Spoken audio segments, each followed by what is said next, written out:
IRCTC, वैसे तो इस कंपनी का परिचय देने की ज़रूरत नहीं, क्योंकि अगर आपको लंबे लंबे समय तक लाइन में लगे रहकर टिकट खरीदने से मुक्ति अगर किसी कंपनी ने दी है तो आईआरसीटीसी ही है। और 1999 में इस कंपनी की शुरुआत हुई।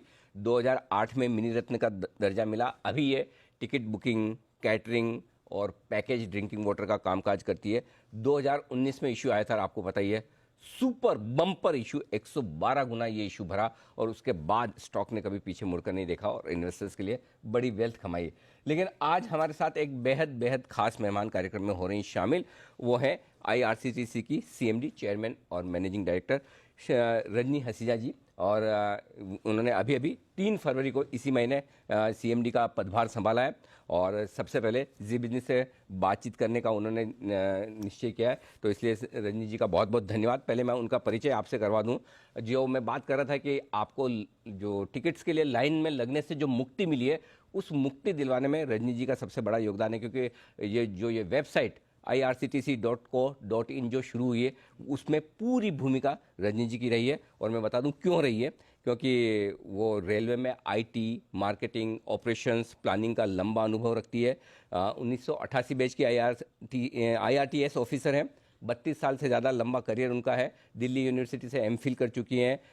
साथ ही एचआर और लॉ में उनके पास डिग्रीज हैं। तो लंबा अनुभव रेलवे का है और लंबा अनुभव आईआरसीटीसी का भी है। रजनी जी, सबसे पहले तो आपको बहुत बहुत बधाई आईआरसीटीसी का सीएमडी का पदभार संभालने के लिए, और बहुत बहुत धन्यवाद जी बिजनेस के लिए वक्त निकालने के लिए। जी धन्यवाद। नमस्कार, आपके सारे व्यूअर्स को मेरा नमस्कार। जी, सबसे पहले आपके नतीजों से करते हैं शुरुआत। जाहिर सी बात है कि अभी भी ट्रेन्स ऑपरेशंस पूरे शुरू होने बाकी हैं। जरा बताएं ये तिमाही कैसी रही है आईआरसीटीसी के लिए। देखिए, ट्रेन अभी शुरू होने बाकी हैं, बट ये तिमाही जो कहा जाए कि पिछले तिमाही से तो निश्चित रूप से बेहतर रही है और उसकी प्रीवियस तिमाही से तो बहुत बेहतर रही है।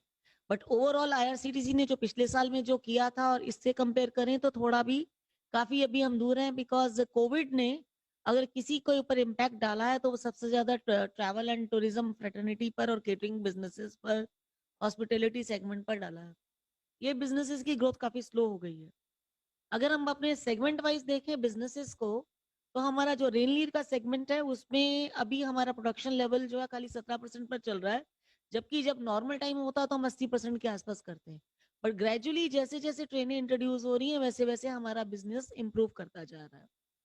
अगर हम इंटरनेट सेगमेंट को, इंटरनेट टिकटिंग के सेगमेंट को देखते हैं, तो वहाँ एक अजीब सा चेंज है जो हमारे लिए बहुत ही पॉजिटिव चेंज है, जिसमें कि हम देख रहे हैं कि हमारी बुकिंग जो है पहले से बढ़ गई है। उसके 2 रीज़न हैं कि एक तो जो हमारा जो गेस्ट है पहले बुक करता था वो मात्र 70 या 72% के आसपास हमारा percentage of the overall tick business चल रहा था।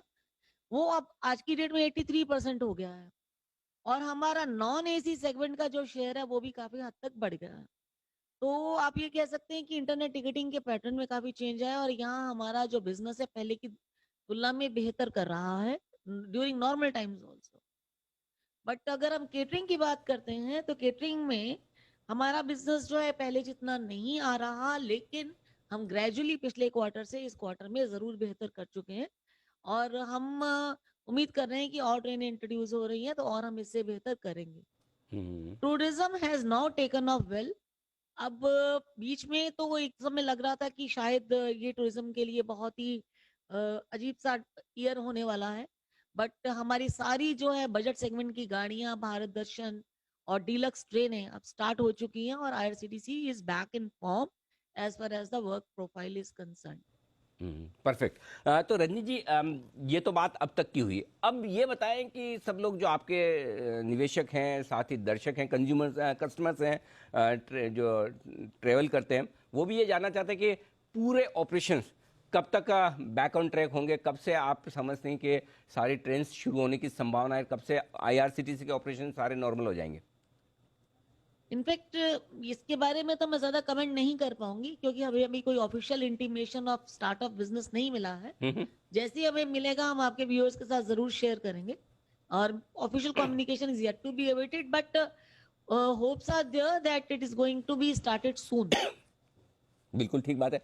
अच्छा रंजीत जी, एक और इंटरेस्टिंग चीज़ जो है वो अभी अभी इसी आपके पदभार संभालने के बाद ही जो खबर आई 5 फरवरी को कि रेलवे आईआरसीटी अब रेलवे को सर्विसेज के अलावा, टिकट्स के अलावा बस टिकट्स भी शुरू करने जा रही है। और तब हमने ये कवर भी किया था, हम यही बात कर रहे थे कि जब सरकारी कंपनियां, जिन्हें लोग हैं ना वो सोचते हैं कि बहुत एग्रेसिव नहीं होती है बिजनेस के मामले में, वो प्राइवेट सेक्टर को चैलेंज करने जा रही है और उस बिजनेस में उतर रही है। तो पहले तो मैं आपको उसके लिए बधाई दूं कि आपने वाकई में एक नए कारोबार के बारे में सोचा। और यहां से ये बताइए कि क्या इरादा क्या है, आईआरसीटीसी इस बस टिकटिंग में क्या करना चाहती है, किस तरह का मार्केट शेयर आप लेना चाहते हैं, कितनी कमाई आपको होने की, रेवेन्यू आने की संभावना है वहां से? देखिए, आईआरसीटीसी एक ऑनलाइन ट्रैवल पोर्टल है। irctc.co.in इज एक ऑनलाइन ट्रैवल पोर्टल है। यहाँ से आप होटल भी बुक कर सकते हैं, यहाँ से आप एयर टिकट भी बुक कर सकते हैं, टूर पैकेजेस भी बुक कर सकते हैं, ऑर्डर मील भी कर सकते हैं, और रेलवे टिकट तो ऑफ कोर्स कर ही सकते हैं। ये जो हमारा पोर्टल है तब तक पूरा नहीं होता जब तक इसको हम लैंड ट्रांसपोर्ट से लिंक नहीं करते। तो हमने इसको बस से लिंक करने का निर्णय लिया, और भविष्य में क्रूज के साथ भी हम इसे लिंक करने जा रहे हैं। तो अभी हमारा जो इसमें प्लान है, जो मार्केट है टोटल बस की मार्केट अगर हम कहें तो ये 15,000 करोड़ की मार्केट है, जो आंकड़े हमने अध्ययन किया। और 15,000 करोड़ की इस मार्केट में जो ऑनलाइन का जो शेयर है वो मात्र 5% है। तो इसको अगर इस 15,000 करोड़ को अगर हमें लेकर आना है ऑनलाइन के लिए, तो इसके लिए एक बहुत बड़े विशाल पोर्टल की जरूरत थी, जिसकी की मार्केट में जन जन के अंदर पकड़ हो। ऐसा पोर्टल अदर देन irctc.co.in हमको तो नजर नहीं आया अभी तक, because we are the biggest portal in the Asia Pacific.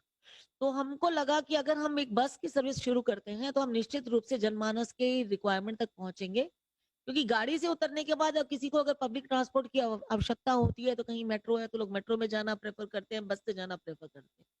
एक तो इससे हमारा पोर्टल कंप्लीट होता था, हमारी जो बिजनेस की रिक्वायरमेंट थी वो पूरी हो रही थी।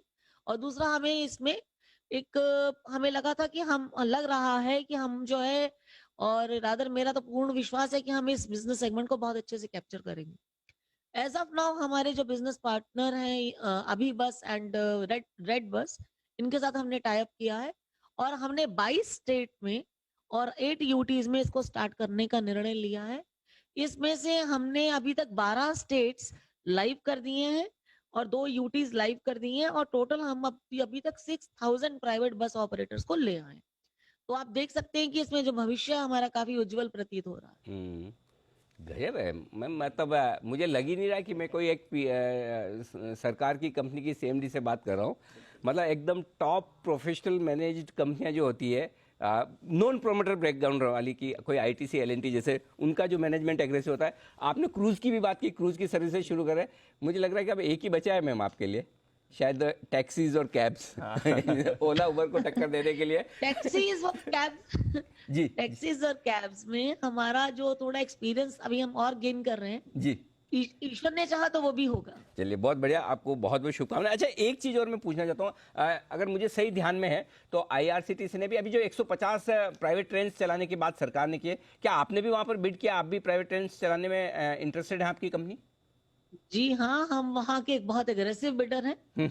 क्या इरादा है मैम? कि आप हम काफी एग्रेसिव बिडर हैं, और हमने उसके लिए, देखिए आप जानते हैं कि हम ऑलरेडी 3 प्राइवेट ट्रेन चला रहे हैं। जी। एक तो हमारी 2 तेजस एक्सप्रेस है, और एक हमारी जो है काशी महाकाल एक्सप्रेस है, और हमें टूरिस्ट ट्रेन चलाने का भी अनुभव है। तो हमने जो मिनिस्ट्री ऑफ रेलवेज ने 150 ट्रेन को चलाने के लिए जो आरएफक्यू फ्लोट किया था, हमने उसमें पार्टिसिपेट किया था, और हम 10 क्लस्टर्स के लिए क्वालिफाइड बिडर हैं, जो कि आगे के इस लेवल तक जा सकते हैं। तो आप कह सकते हैं कि हम जो है इसमें बहुत ही एग्रेसिवली मार्केट कर रहे हैं इसको हमने काफी अच्छे से स्टडी किया है, फिजिबिलिटी स्टडी भी किया है, और मिनिस्ट्री के साथ हम काफी कम्युनिकेशन कर रहे हैं, ताकि जो टेंडर में कुछ हमने चेंजेस के लिए रिक्वेस्ट भी किया हुआ है। तो we are very much into it. एक आखिरी सवाल मैम, जाने से पहले एक ऐसे इंटरेस्टिंग सवाल है मेरे ख्याल में आया, मैंने सोचा आपसे पूछ लूं। 52 सालों से पार्लियामेंट में फूड सप्लाई का करने का काम आपका नॉर्दर्न रेलवे कर रहा था, जो नवंबर में अभी खत्म हुआ है। अब वो लेकर आई थिंक आईटीडीसी को दिया गया है। कोई खास वजह आप समझते हैं क्यों ऐसा किया गया है? देखिए, जिस समय ये शिफ्ट हो रहा था उस समय आईआरसीटीसी को भी बुलाया गया था बिजनेस स्टडी करने के लिए, आईटीडीसी को भी बुलाया गया था। उन्होंने आईटीडीसी को उपयुक्त पाया, तो इसलिए उनको वो काम दिया गया। ठीक बात क्योंकि ये है। काम रेलवे कर रही थी और हम लोग जो थे पूर्ण रूप से रेलवे केटरिंग पे थे और हमारा जो पूरा स्टाफ था, सुपरवाइजरी स्टाफ वगैरह हम्म। काफी फ्री हमें अवेलेबल नहीं था। तो उन लोगों ने आईटीडीसी को एक कॉन्ट्रैक्ट दिया। बिल्कुल।